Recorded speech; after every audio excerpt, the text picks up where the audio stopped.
No doubt, if you've been dating for a while, you've had your fair share of experiences, some good, some bad, or some ugly. But somewhere along the line, you've probably asked yourself the question of, what am I doing wrong? And why is it so hard to meet somebody?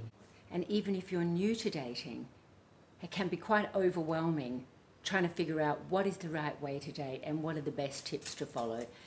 Today, I'm going to share with you 5 ways to increase your chances of dating success. And when I say dating success, it's what it means to you. No matter your reason for the outcome of dating, because everybody dates for different reasons, whether you're looking for love, whether you're looking for a long-term relationship, companionship, or just simply to get out and meet people, there is a way that you can increase your chances. So I'm Luann Ward. I've been a dating and relationship coach for nearly 3 decades and a professional matchmaker. So in that time, I have helped thousands of people connect and have meaningful, heartfelt relationships. So if you follow these 5 tips, no matter what the outcome you're looking for, you're going to get there quicker by following these. Number 1, know your dating market value. It's not just houses, real estate, cars, and material things that have a market value.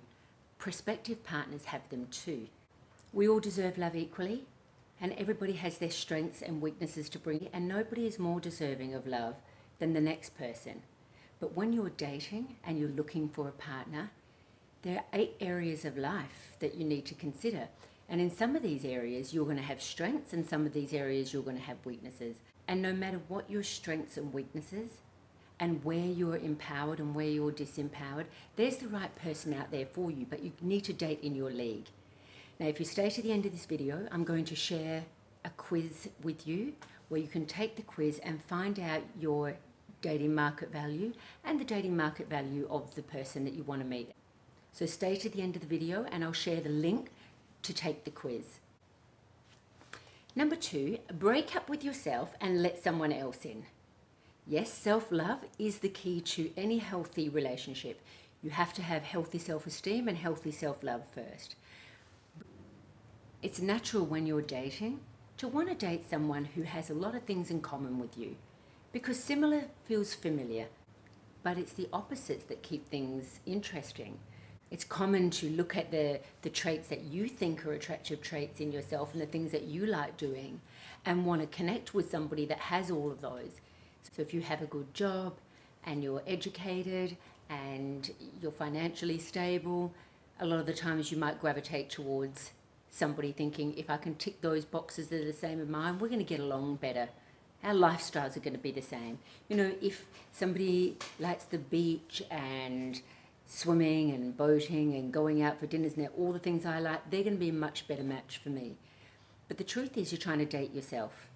So you need to broaden your mindset and understand that there's complementary similarities and there's complementary opposites. Opposites keep things interesting. Opposites keep us intrigued. They keep the relationship exciting. You have to have some things in common, but you have to look at your complementary opposites also. So opening yourself up to different backgrounds, different perspectives, different lifestyles will actually broaden your opportunities and increase your dating pool. Number 3, face reality that the fast food attitude towards dating is failing. It's time for a healthy upgrade. Quick fix dating apps and hookups to satisfy your hunger lack the nourishment on a date of real connection. How you choose to meet somebody and where you choose to meet somebody can have a dramatic impact on the success of a date. And like I said, when it comes to success, it's up to you what your perception of success is and your reason for dating. But wanting it now and going around the same circles using the same methods isn't working. How you choose to meet somebody and where you choose to meet somebody has become as unhealthy for dating as what fast food is for your health. Okay, so you need to think about the venue you're going to and how you're actually meeting people. Okay, so where you actually meet them, that's important. You need to change that up a little bit. Start changing your approach and where you go on a date, because it's madness to do the same thing over and over and expect a different result. Those two things alone can change the outcome. Now, number 4, failing to plan is planning to fail. You need to get a strategy. You wouldn't start in your investment portfolio without a strategy. You take on your health and your fitness with a strategy. Education you take on with a strategy. Your dating life actually needs a strategy as well, because throwing caution to the wind and signing up to every dating app and pub crawling every Friday night isn't a strategy. It's a disaster characteristic of a desperate dater, and nobody likes a desperate dater. So get a strategy. Figure out your dating style. Figure out where your strengths and weaknesses are. How is your communication? Do you communicate well in text message, or are you more of a hi and bye kind of person? You have to figure out where your strengths and where your weaknesses are and date within that pool. Look at opportunities that complement your style of dating. Acknowledge that digital dating and the nightlife isn't for everybody. You have your own unique things to bring to the table, and you have your own unique dating style. So figure out where your strengths are, what's your communication, how do you communicate via a text message, because if you're no good at text messages, you've got no business being online or trying to meet somebody through a dating app. It's not going to work for you. If you haven't got a strategy and you don't know how to get a strategy, get a dating coach to help you actually get the strategy, or do the research yourself, but don't assume that because this group of people get results doing the online stuff and going out and meeting people, that's going to work for you.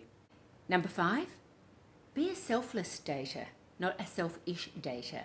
So what we're looking to do here is pay it forward. You're going to meet a lot of people when you're dating. And when you're trying to connect with somebody, you're going to meet people that you recognize are really fabulous people, but they're just not for you. Before you ghost someone or before you friend zone someone, have a think about how we used to meet people. So before technology and before the online dating bonanza, people used to meet through friends. And it was the most preferred way to actually meet somebody. And still these days, if you ask somebody what's the most preferred way for you to meet somebody, if a friend introduces you to somebody, this saves you time, energy, a whole pile of things. So when you're dating, if somebody's not for you, don't just friend zone them, don't just ghost them. Have a think, who do you know in your network that they might be more suited to? Do you have a friend that might like them better, or you think is a better match for them? Because playing matchmaker to your friends and for your friends is one of the kindest things that you can actually do for them. It's a game changer when somebody meets somebody and develops a relationship. And I know as a matchmaker, there's no greater thrill I get than helping someone find happiness.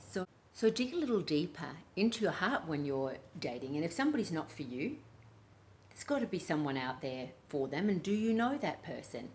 So help people out. Adopting the attitude that many successful people adopt really does work. And when you help somebody get what they want, other people conspire to help you get what you want. That's the quickest way to actually get what you want, is to help others get what they want. So let me just recap on those 5 tips.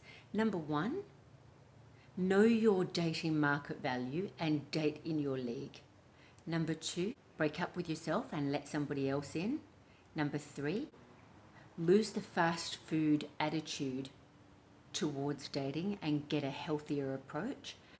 Number 4, work out a strategy based on your dating style. And number 5, be a selfless dater and pay it forward and help other people get what they want so they can help you get what you want. So I hope you find those tips helpful. I promise you, if you actually just break some basic habits and break the cycle that you're in, the results can be very, very different. As promised earlier, if you want to know your dating market value and you want to know the dating market value of the person that you want to meet, you can follow the link in the description below, and it's up on the screen here also. By taking the quiz, you're going to learn a lot of things about yourself that you might not be aware of, that you might be overlooking, and these can be the missing links to finding the person that's right for you. So take the quiz, share it with your friends, and please leave your comments, ask me questions. I'm here to answer any questions that you have. Thank you all for tuning in, and I will see you all again next week.